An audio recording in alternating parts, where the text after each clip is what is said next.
CM Yogi Adityanath की बड़ी सौगात, परिवहन विभाग की कई योजनाओं का किया शुभारंभ। सरल परिवहन हेल्पलाइन 149 और digital bus tracking app launch. Sitapur में मासूम को घर से उठाकर के ले गए बंदर, छत पर रखे पानी से भरे ड्रम में डालने से मौत।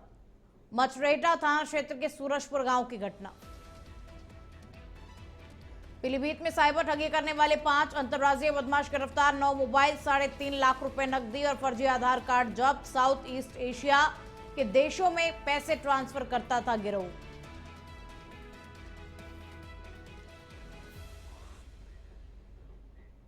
नमस्कार, आप देख रहे हैं इंडिया हेड। मैं हूं आपके साथ में खुशबू सिंह। तो चलिए बुलेटिन की शुरुआत करेंगे और पहली खबर का रुख करेंगे। लखनऊ के इंदिरा गांधी प्रतिष्ठान सभागार में परिवहन विभाग के कार्यक्रम में मुख्यमंत्री योगी आदित्यनाथ ने कई नई योजनाओं का शुभारंभ किया।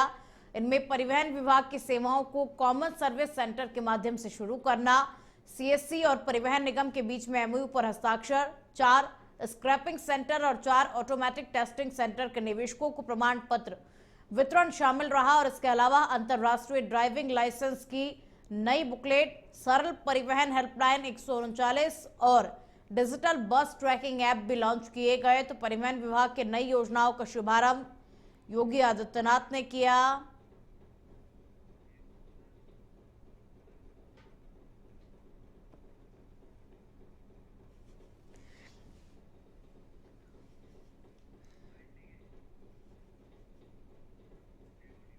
पर्यावरण की भी हम रक्षा कर पाते हैं और साथ साथ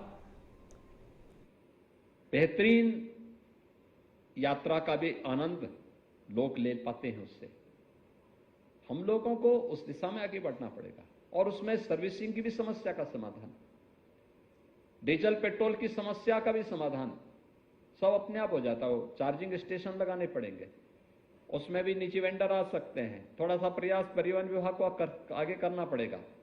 ये चीजें हो सकती है। मंत्री जी समय दे रहे हैं, बस ये कि समय के अनुरूप करा दें तो और बेहतर तरीके से वो आगे बढ़।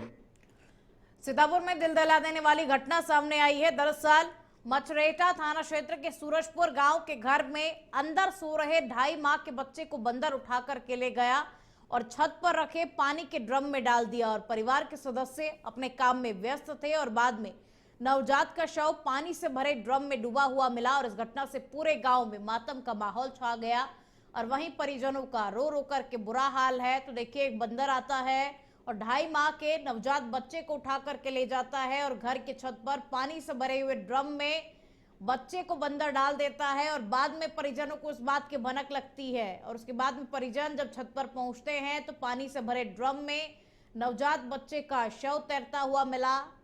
तो सूरजपुर गांव का ये पूरा मामला है।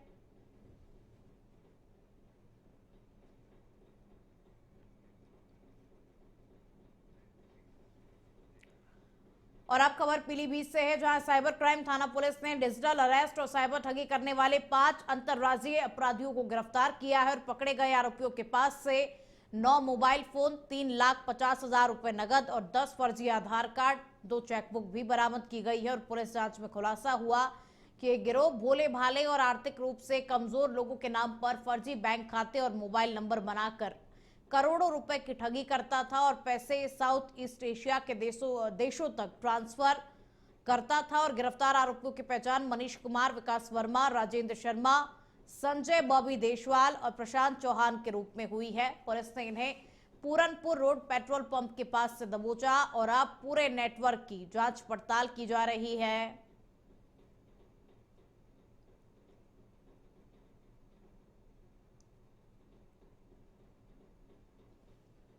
देखिए, ये जनपद पीलीभीत में वर्ष 2024 अगस्त में एक डिजिटल अरेस्ट का केस हुआ था, जिसमें फर्जी तरीके से एक व्यक्ति को डिजिटल अरेस्ट का धमकी और ब्लैकमेलिंग करते हुए उनको बोला गया, जिसने जो कॉलर्स थे, जो स्कैमर्स थे, उनके द्वारा ये बोला गया कि भाई हम सीबीआई से कॉल कर रहे हैं, हम क्या कहते हैं क्राइम ब्रांच मुंबई से कॉल कर रहे हैं, हम ईडी से कॉल कर रहे हैं और आपके आधार कार्ड्स को अलग अलग जगहों पे गलत गतिविधियों में यूज़ किया गया है और आपके विरुद्ध जो है कठोर कानूनी कार्रवाई और आपको जेल भेजा जाएगा और इस तरह के विभिन्न तरीकों से उसको डराया गया।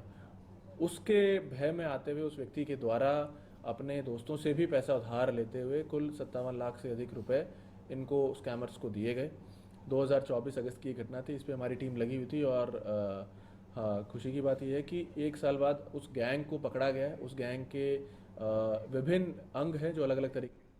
यूपी के सीतापुर के महमूदाबाद में 52 जयंती के शुभ अवसर पर जल विहार उत्सव समिति की ओर से भव्य शोभा यात्रा निकाली गई और जिसमें मुख्य अतिथि के रूप में पूर्व सांसद ब्रजभूषण सिंह शामिल हुए और इस दौरान नैमिष के महंत बजरंग दास, खाकी दास, त्यागी महाराज, विधायक आशा मौर्य और कई विधानसभा क्षेत्रों के विधायक भी मौजूद रहे। समिति के महामंत्री डॉक्टर प्रतीक सिंह ने सभी अतिथियों का स्वागत किया। हजारों भक्तों की मौजूदगी के बीच में ब्रजभूषण सिंह ने कांग्रेस पर निशाना साधते हुए कहा कि कांग्रेस अपनी कब्र खुद खोद रही है और बिहार से खाली हाथ लौटेगी। बाराबंकी घटना पर उन्होंने कहा कि मुख्यमंत्री ने संज्ञान लिया है और कार्रवाई होगी और वहीं राजभर और राहुल गांधी पर भी तीखे बयान दिए।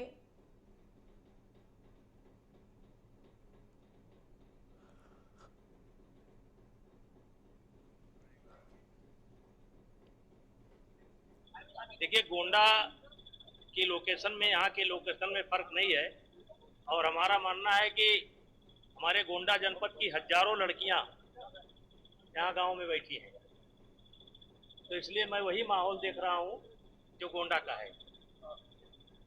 देखिए, गोंडा की लोकेशन में श्रावस्ती के गिलोला थाना क्षेत्र के कोट मुबारकपुर गांव में एक सप्ताह पहले बनी सड़क हाथों से ही उखड़ने लगी और ग्रामीणों ने निर्माण में घटिया सामग्री इस्तेमाल करने पर सवाल उठाए और साथ ही ठेकेदार और विभागीय अफसरों पर मिलीभगत का आरोप लगाया। लोगों ने दोषियों के खिलाफ कड़ी कार्रवाई की भी मांग की है। तो कुछ ही दिन पहले इस सड़क का निर्माण किया गया था, लेकिन अब यही सड़क हाथों से भी उखड़ रही है। तो घटिया सामग्री का इस्तेमाल किया गया निर्माण के दौरान।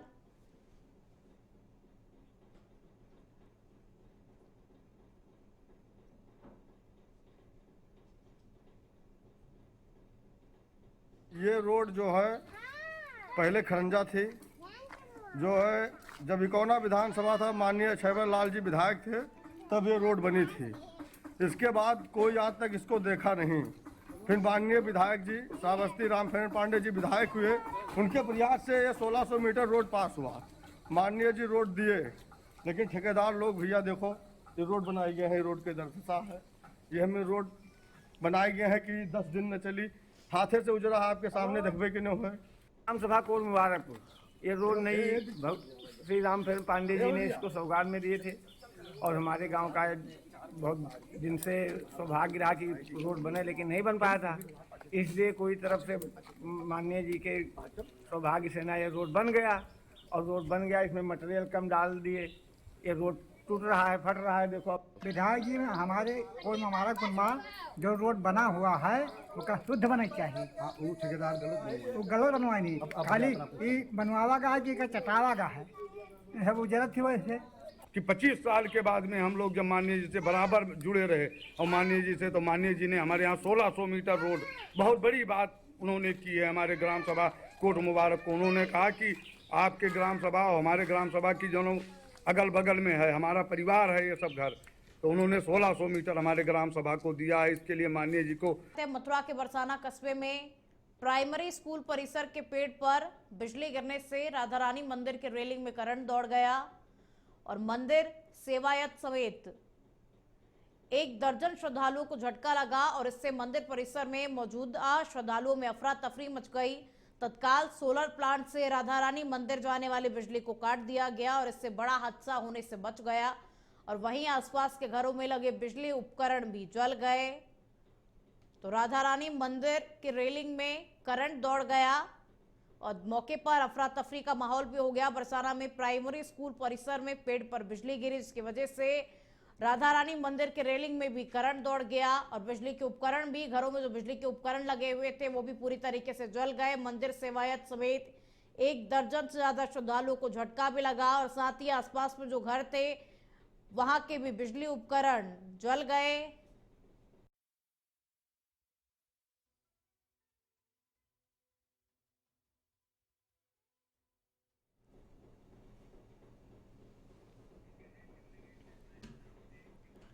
मिर्जापुर के उप निदेशक उद्यान कार्यालय परिसर स्थित बगीचे में युवक का शव मिलने से सनसनी फैल गई और शव फंदे के सहारे लटकता हुआ मिला। सूचना के बाद में मौके पर पहुंची पुलिस ने शव को फंदे से उतारा और पोस्टमार्टम के लिए भेजा। जेब में मिले पहचान पत्र के मुताबिक युवक उड़ीसा का रहने वाला बताया जा रहा है और फिलहाल पुलिस इस पूरे मामले को लेकर के जांच पड़ताल कर रही है। तो उद्यान कार्यालय में एक युवक का शव मिला, फंदे पर लटका हुआ युवक का शव मिला। अब इस पूरे मामले को लेकर के पुलिस गहनता के साथ में जांच पड़ताल कर रही है और आत्महत्या के कारणों का पता लगाने की कोशिश करने में जुटी हुई है।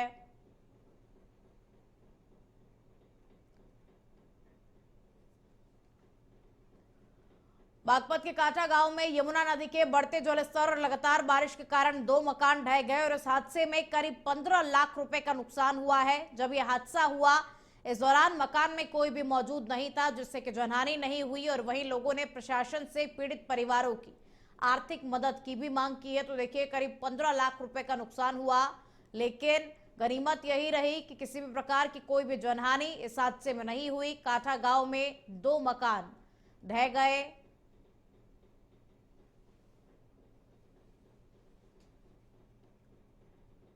भाई ये यमुना का पानी जो है यहाँ तक आ गया था गांव तक और दीवार में मतलब पानी मर गया, इस वजह से सारा मकान बैठ गया। करीबन कितना नुकसान हुआ होगा? नुकसान तो जी काफ़ी होगा इसमें, लगभग मकान बनाने में 5-7 लाख रुपए का नुकसान है।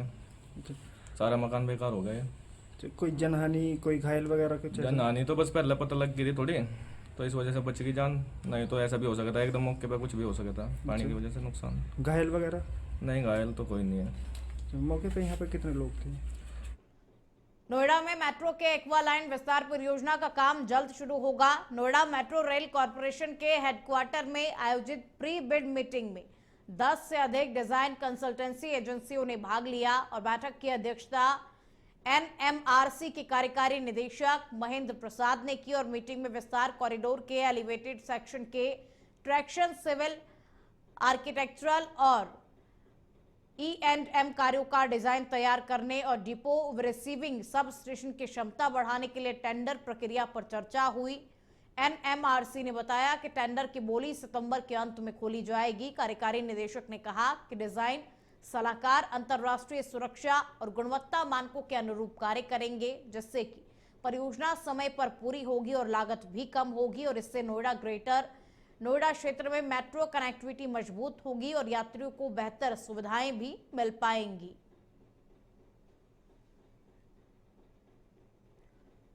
और अब खबर कौशंबी के रक्सवारा से है, जहां ग्रामीणों ने ग्राम पंचायत पर विकास के नाम पर भ्रष्टाचार का आरोप लगाया है। ग्राम प्रधान और सचिव पर सरकारी धन चाटने का आरोप है, जबकि आम रास्ते और तालाब में गंदा पानी भरा हुआ है, जिससे कि मच्छर और संक्रामक बीमारियों का खतरा अब बढ़ गया है। और ग्रामीणों का कहना है कि स्वच्छता अभियान के अरबों रुपए भ्रष्टाचार की भेंट चढ़ गए हैं और अधिकारी एसी गाड़ी में भ्रमण करके वास्तविक स्थिति को नहीं देखते। विभागीय अधिकारी अनजान बने हैं, जबकि जिला अधिकारी के दफ्तर पर ग्रामीण आंदोलन की चेतावनी दे रहे हैं और ग्रामीण अब अपने मूलभूत अधिकार और साफ सुथरी जीवन शैली की मांग को लेकर के आवाज बुलंद कर रहे हैं। ग्रामीण यही कह रहे हैं कि यदि उनकी मांगों को नहीं माना गया, इस समस्या का समाधान नहीं किया गया, तो ग्रामीण जल्द ही आंदोलन करेंगे। और अब खबर बिजनौर से, जहां अखिल भारतीय विद्यार्थी परिषद के छात्रों ने शास्त्री चौक से नगरपालिका चौक तक मशाल जुलूस निकाला।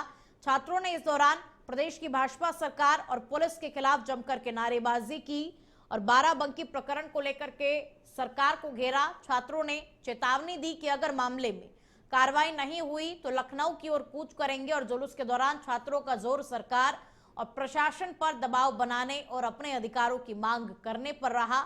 और एक कार्यक्रम शांतिपूर्ण ढंग से संपन्न हुआ, लेकिन शहर में पुलिस सतर्क नजर आई। छात्रों की पिटाई पर एबीवीपी ने जुलूस निकाला। बाराबंकी की श्री रामस्वरूप यूनिवर्सिटी के खिलाफ जमकर के नारेबाजी हुई। कार्यकर्ताओं व छात्रों की पिटाई पर गुस्साए कार्यकर्ता और मामले के दोषियों पर कार्रवाई की मांग भी उठाई। जालौन के जिला मुख्यालय उरई में मशाल जुलूस निकाला गया।